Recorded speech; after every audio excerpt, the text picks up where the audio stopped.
हाँ, इस क्वेश्चन को सॉल्व करो जरा। 10 to the power -1 molar Na3 aqueous solution, ठीक है। If K1, K2 and K3 of H3A are 10 to the power -4, 10 to the power -7 and 10 to the power -10.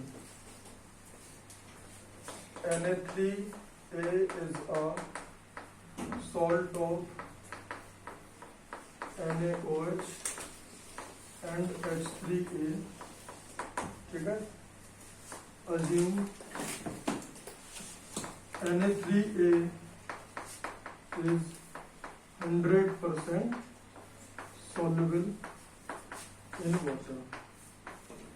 अगर मान लो ये क्वेश्चन है, ठीक है, कोई टेंशन दिमाग में मत रखो। पहले अपन ने क्या क्या करा, K1, K2, K3 वो सब, तो इसका हर एक क्वेश्चन नया होता है, ठीक है। और उस क्वेश्चन में आपके पास थोड़ा सा आपको ब्रेन यूज करना पड़ेगा और कैसे प्रोसीड करना है वो देखो। आयोनिक का एक क्वेश्चन अगर आपको 100% क्लैरिटी से समझ आ गया तो आप सारे क्वेश्चन कर लोगे, ठीक है। जैसे इस क्वेश्चन में अपन कुछ भी सब भूल चुके मान लो, ठीक है। अपन को फ्रेश शुरू करना है। सबसे पहले सॉल्यूशन में क्या डाला, पानी में क्या डाला, तो Na3A क्या बनाएगा, 3Na+ और A3-। इसका कॉन्सेंट्रेशन क्या आ जाएगा, 3 × 10 to the power -1 मोलर। इसकी कॉन्सेंट्रेशन क्या होगी, 10 to the power -1 मोलर। और ये कचरा है,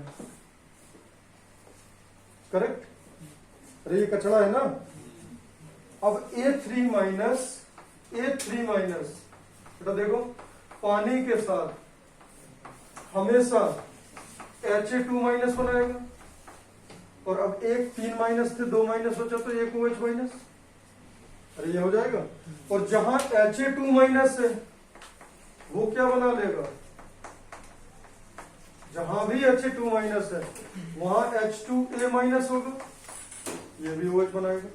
और जहां H2A- है वहां बाय डिफॉल्ट H3A होगा, तो H2A- प्लस H2, ये इक्विलिब्रियम रिएक्शन है। अच्छा बेटा एक बात और समझो, इन रिएक्शंस को आप ऐसे लिखो या ऐसे लिखो या उल्टा लिखो या सीधा लिखो या ना लिखो, कोई अंतर नहीं पड़ता है। देखो कहीं पे अगर आपने पानी में हल्का सा H3A डाल दिया, क्या डाल दिया, H3A, वहां ऑटोमेटिकली इक्विलिब्रियम किसके बीच में बन जाता है, H2A- के साथ। तो जैसे ही H2A- बना तो Ha2- अपने आप आ गया। Ha2- जैसे आया, जैसे A3-, तो जैसे ही आपने पानी में H3A डाला, सब कुछ वहां पे ये इक्विलिब्रियम सेट हो जाता है। अब इसका इक्विलिब्रियम कांस्टेंट क्या होगा, इसका बेटा Kw/K3। या आप सोचो तो ऐसे स्टार्ट करो बेटा, इसका क्या होता था, इसका क्या होता था इस वाले का, K1, तो इसका क्या होगा, ये समझ रहे हो कितनी इंपॉर्टेंट बात है, जहां से अपन ने रिवीजन स्टार्ट किया था। इसका क्या होगा बताओ, K2, तो ये क्या होगा, इसका क्या होगा, इसका क्या होगा। यहां तक कोई तकलीफ।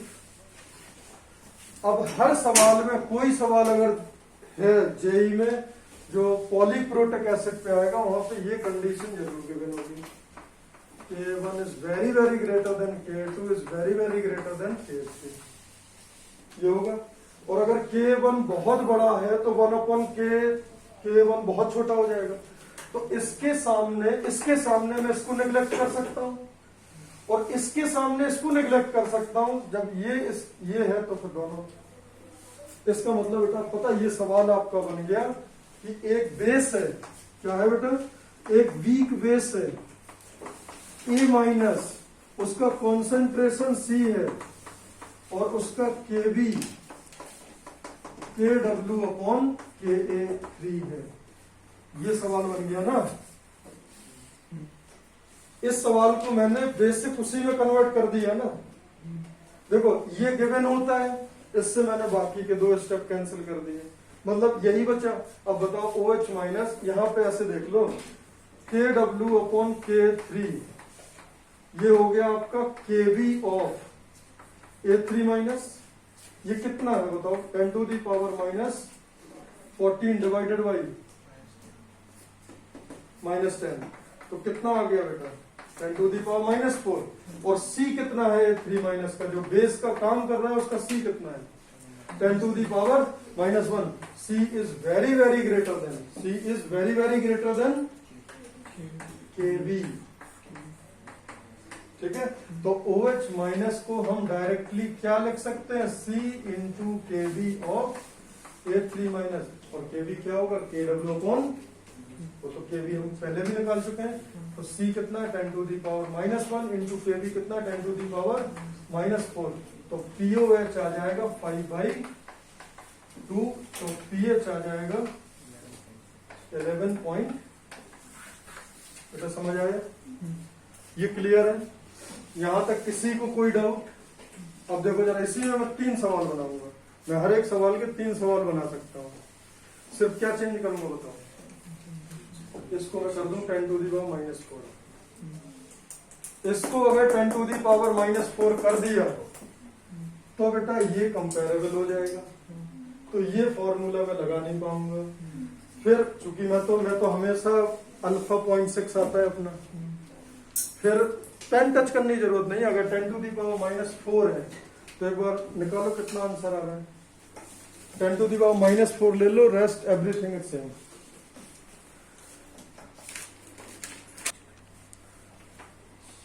ठीक है, अगर 10 टू दी पावर -4 है, ठीक है, तो 10 to the power -4 Na3 aqua solution K1 K2 K3 same ही है, ठीक है। तो बेटा Na3A 3Na plus A3 minus, ये 10 टू दी पावर -4 मिल जाएगा, ये तो कचरा है, 3 इंटू 10 टू दी पावर -4 मिलेगा, तो अब A3 माइनस है, A3 minus Ha2 minus Ha2 minus H2A minus, ये सेम इक्विलिब्रियम रहेगा। अभी भी वैल्यूज मैंने K1 K2 K3 तो चेंज करी नहीं है, तो ये दोनों तो अभी भी निगलेक्ट हो जाएंगे। इसका जो बेस का काम कर रहा है, क्योंकि OH बना रहा है, तो इसका KB कितना आ रहा है, इसका KB आ रहा है कितना 10 टू दी पावर -4। अब कॉन्सेंट्रेशन कितनी दी है 10 to the power -4। Now both are comparable. अब अगर दोनों कंपेरेबल हैं, वीक एसिड है जिसमें C और KB कंपेरेबल है, तो अपन ये फॉर्मूला लगाते थे ना, KB of A3 minus divided by C is equal to alpha square 1 minus alpha, ये 1 आ जाएगा क्योंकि दोनों 10 टू दी पावर -4 है।